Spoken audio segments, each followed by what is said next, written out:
mejores cuentos de los mejores autores. Cuentos griegos. Cuentos griegos, época antigua. Psiquis, Ceres y Proserpina, el rey y el roble. Época moderna, el labrador que tenía la mujer y las hijas tontas. Constantes y el dragón, la serpiente, el perro y el gato.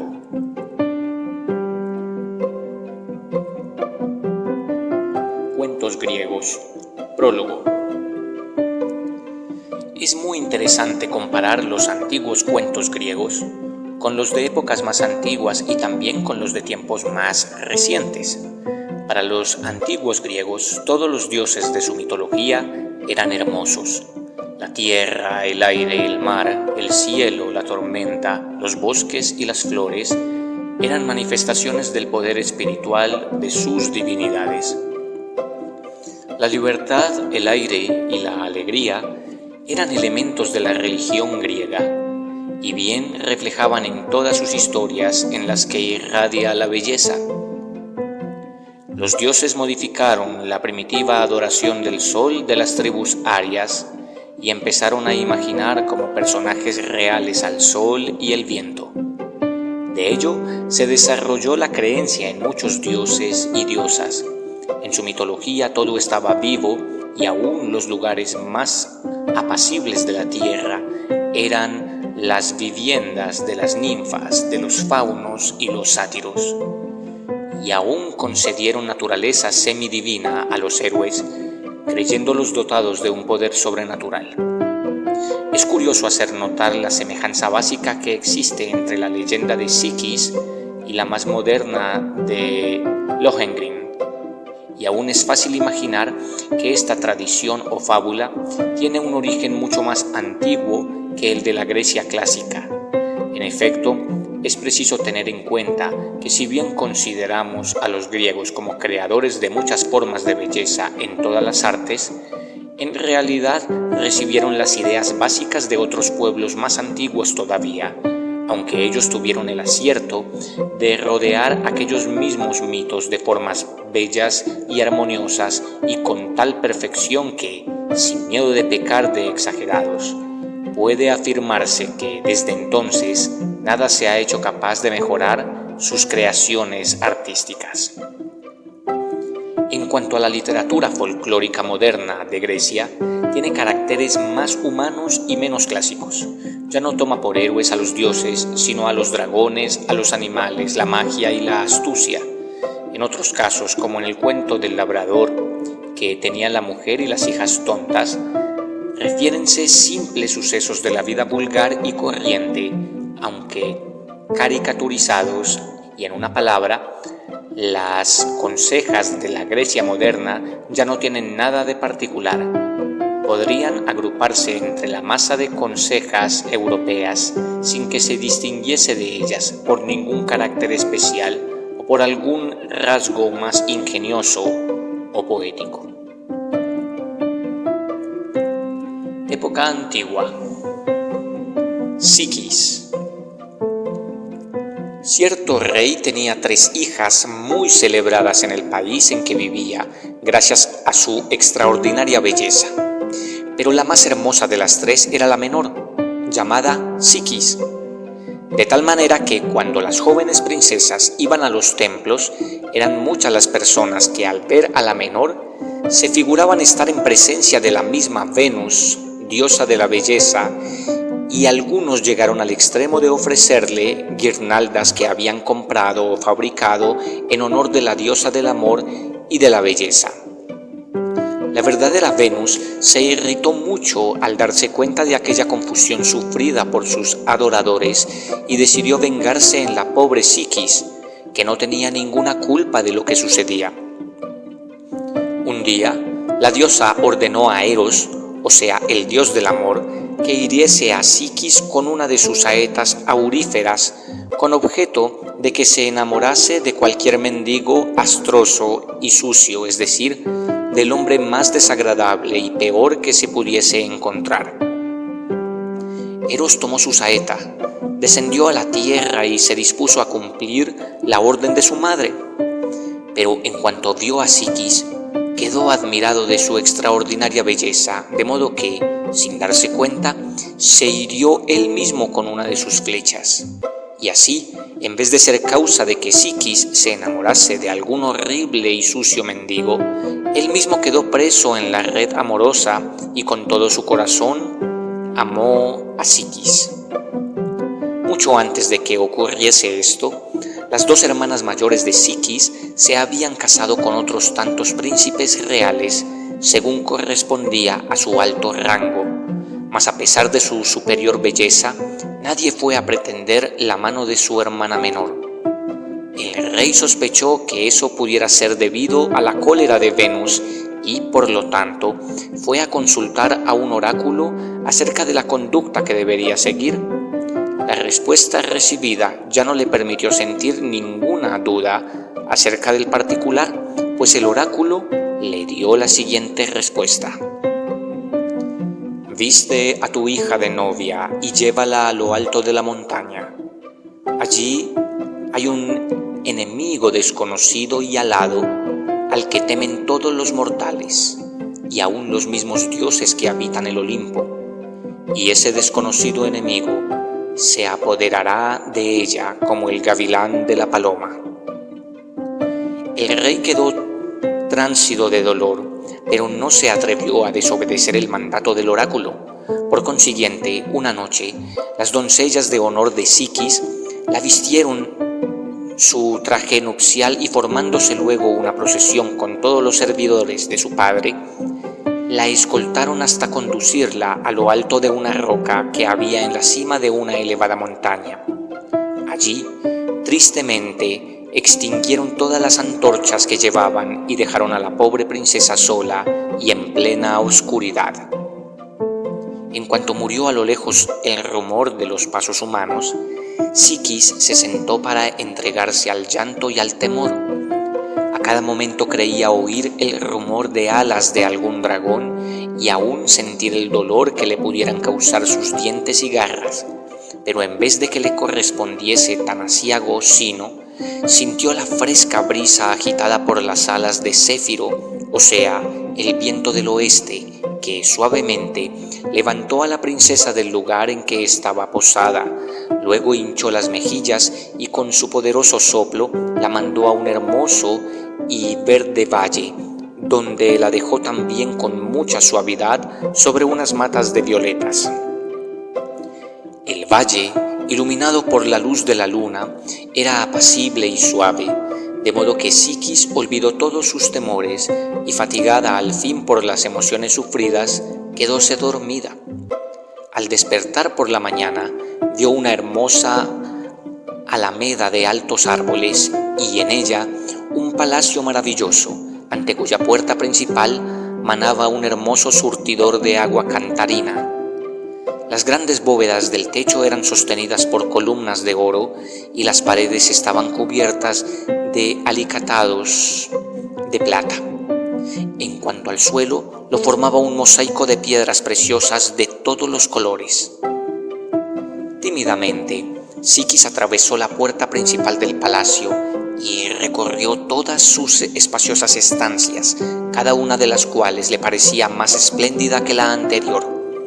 No encontró a nadie, pero una o dos veces creyó oír rumor de voces suaves, como si todas las ninfas hablasen entre sí y en bosqueda. Y tan confuso era aquel rumor que lo mismo podía haber sido producido por voces que por el canto de un surtidor al caer en el pilón. De pronto la joven princesa abrió la puerta de una habitación de grandes dimensiones en donde había dispuesto una mesa para un festín. Y era evidente que solo se aguardaba a un comensal porque solo vio una silla y un cubierto.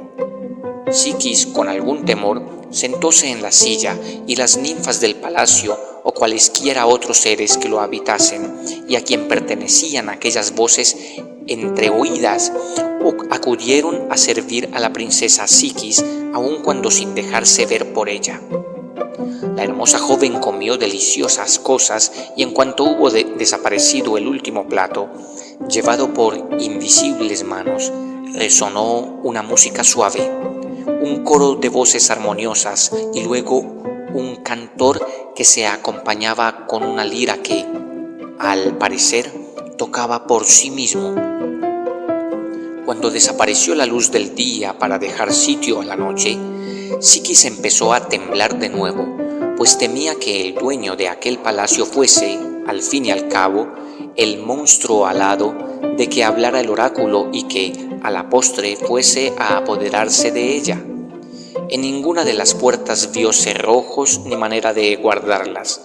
Por otra parte, tanto estas últimas como las ventanas estaban abiertas de par en par como si no fuese posible la entrada de ningún ladrón ni de ningún enemigo de cualquier clase. En cuanto las tinieblas hubieron caído sobre la tierra, la obscuridad fue tal que Psiquis ya no podía divisar su propia mano. Al propio tiempo oyó el rumor de alas y luego percibió claramente unos pasos que avanzaban por la sala principal.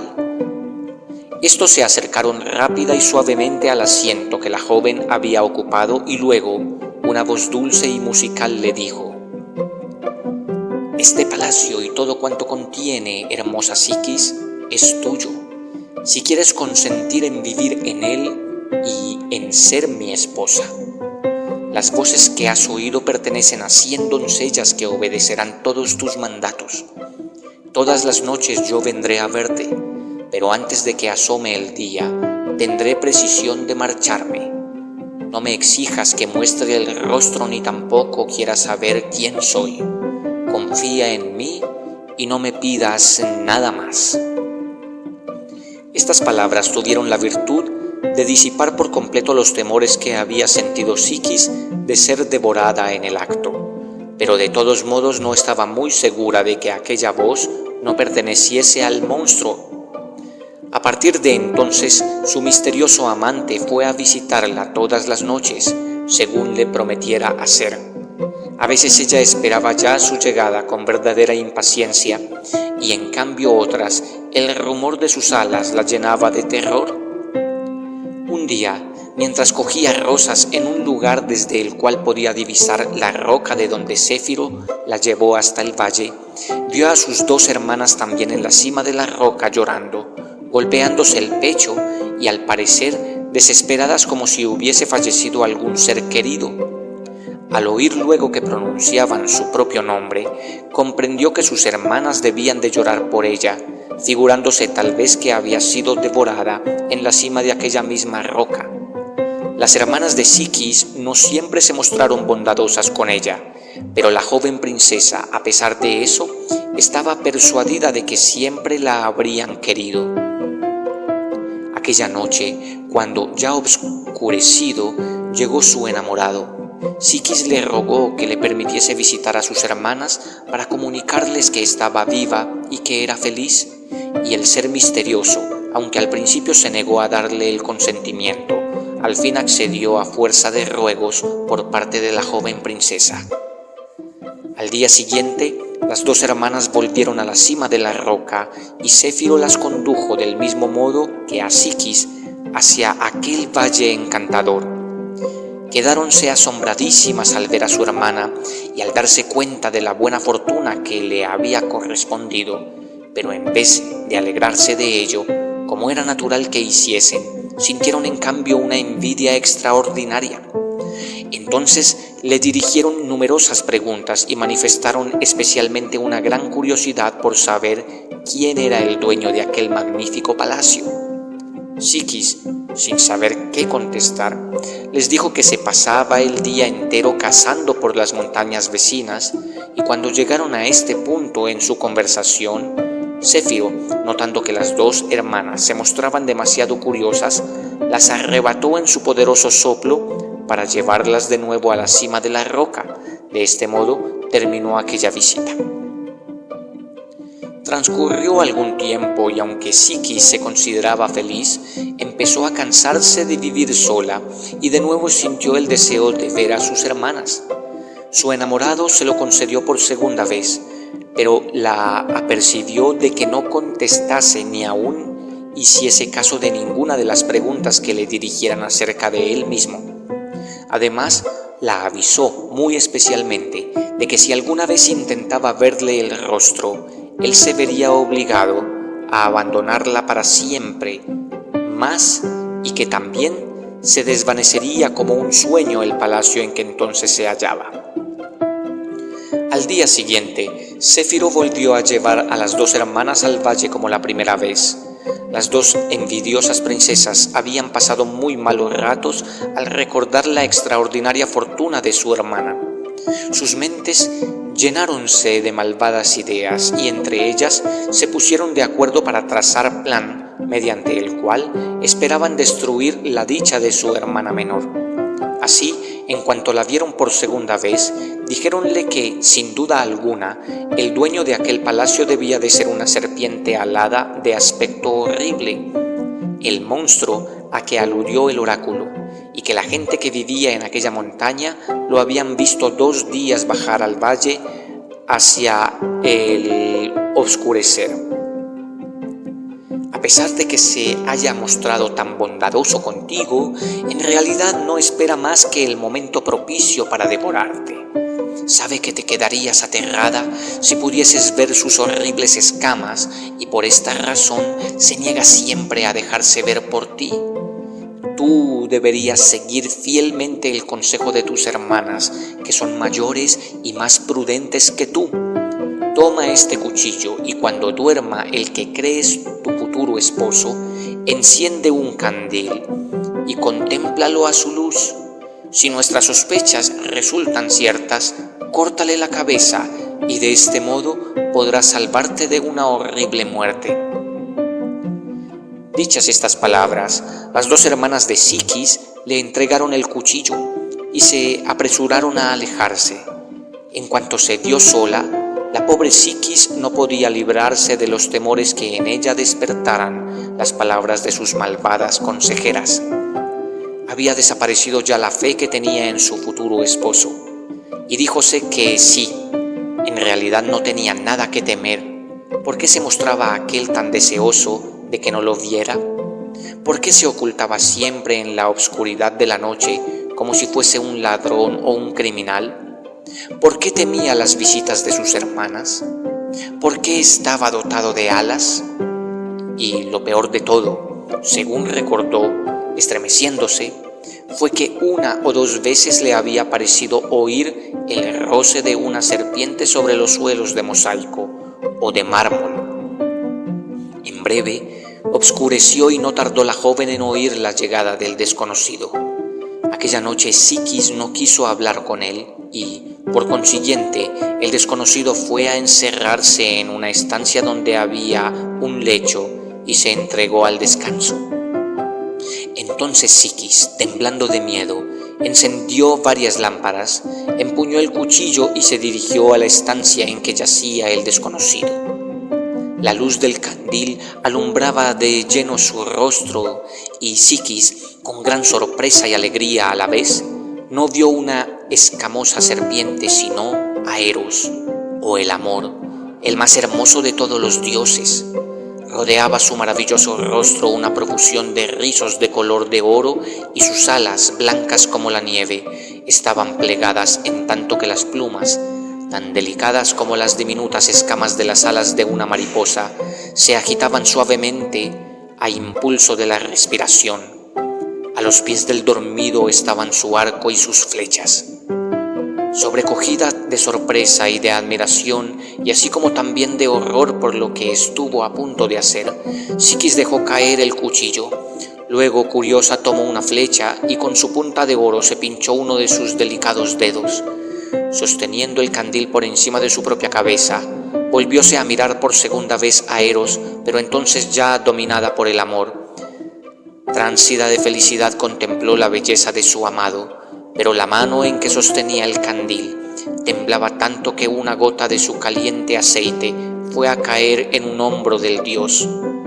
Este abrió los ojos, dirigió una mirada de reproche a la curiosa princesa y luego, sin pronunciar palabra, se alejó, y en el acto desvanecióse también el magnífico palacio, de modo que Psiquis se vio sola y abandonada en pleno valle. Desesperada, la hermosa joven empezó a buscar a Eros en todas direcciones. Encontró a Pan, a Ceres y a Juno, uno tras otro, pero ninguno de ellos pudo ayudarla en lo más mínimo. Por fin Psiquis resolvió dirigirse a Venus, persuadida de que la madre del amor sería bondadosa con ella, que estaba enamorada de su hijo. Mientras tanto, Eros hallábase en el palacio de Venus y sufría mucho a causa de la quemadura que le ocasionó la gota de aceite. Venus sabía muy bien lo ocurrido porque una gaviota fue a darle la noticia, y la diosa estaba enojadísima y al recibir a Psiquis le impuso una serie de condiciones de imposible cumplimiento. En primer lugar, la diosa le mostró un gran montón de semillas que constituían el alimento de las palomas que tiraban de su carro y de los gorriones que la acompañaban en sus viajes. En aquel montón de semillas había trigo, cebada, mijo y otras muchas bien mezcladas. «Toma estas semillas», dijo Venus, «y sepáralas por granos según su clase, pero con la condición de que habrás de terminar la tarea antes de que anochezca». La pobre Psiquis no se sintió siquiera con ánimo para empezar la faena y por consiguiente se dejó caer sentada con la cabeza inclinada y cruzó las manos. Pero en aquel momento, y por debajo de una piedra, se asomó una hormiga, la cual, al darse cuenta de la dificultad en que se hallaba la hermosa Psiquis, llamó al ejército de sus compañeras, que acudieron en obsequio del amor, y entre todas separaron rápidamente las semillas, formando con ellas varios montones, según su clase. Cuando, al terminar el día, volvió Venus y vio que estaba ya terminada la tarea que impusiera a Psiquis, quedó en extremo sorprendida, arrojó a la pobre joven un pedazo de pan vasto y le dijo que aún le esperaba una prueba más difícil al día siguiente.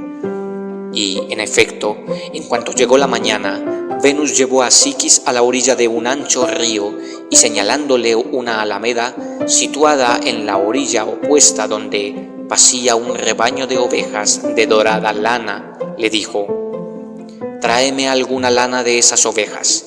Psiquis, impulsada por el deseo de recobrar a su amado, estaba ya a punto de arrojarse al río, pero entonces unas cañas que había en la orilla murmuraron a su oído: «No te acerques siquiera a esas ovejas, porque son feroces cuando el sol está alto en el cielo.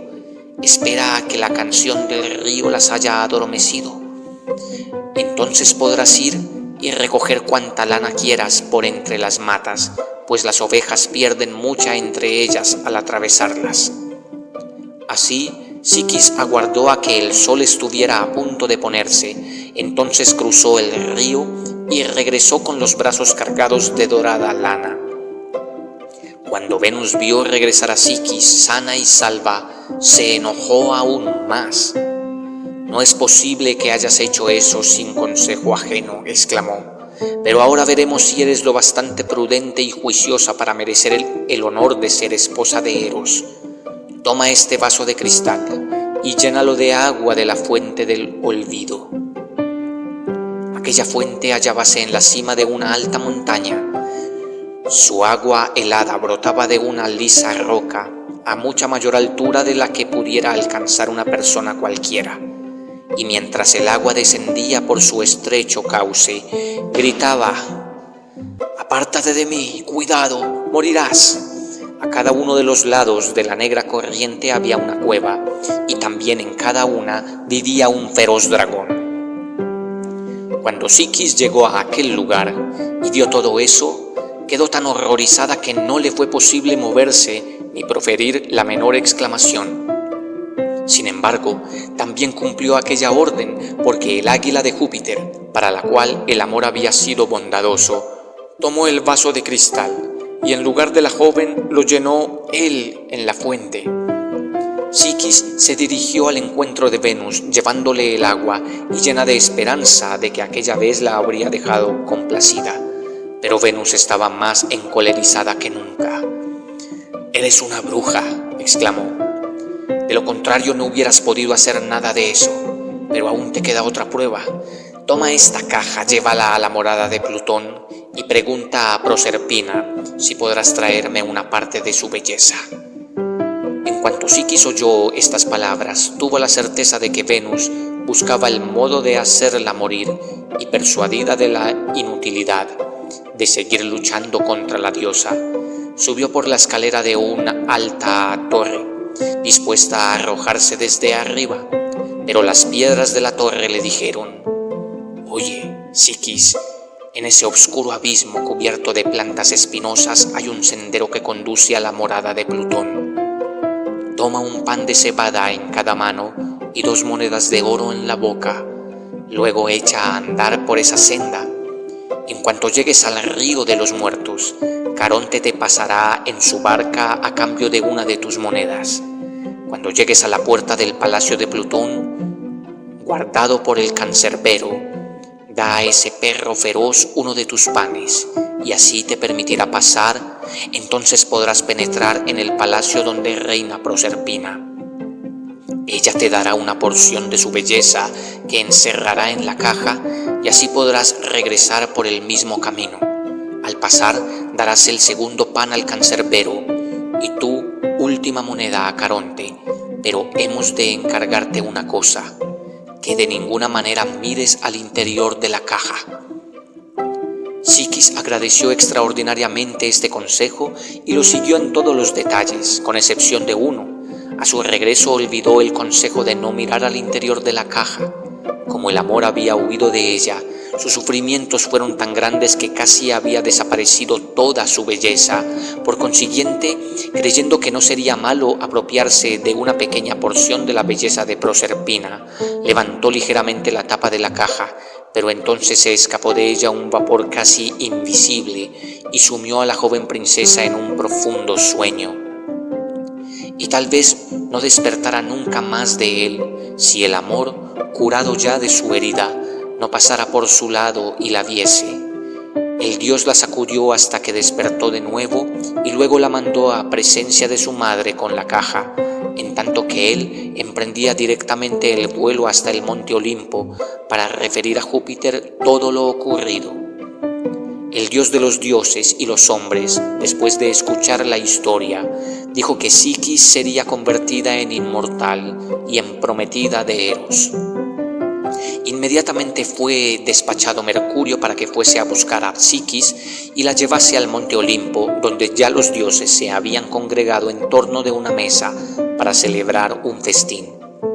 Júpiter entregó a la doncella mortal una crátera de néctar sagrado, cuya bebida proporciona la inmortalidad. Psiquis bebió néctar de la crátera de oro y, en el mismo instante, surgieron de sus hombros 2 hermosas alas mariposa, y así, en todo, fue ya igual que los dioses. Después se desposó con Eros, que nunca más se separó de ella. Apolo entonó sus mejores canciones en la fiesta del Himeneo, y Venus, olvidaba ya su cólera, ejecutó sus mejores danzas.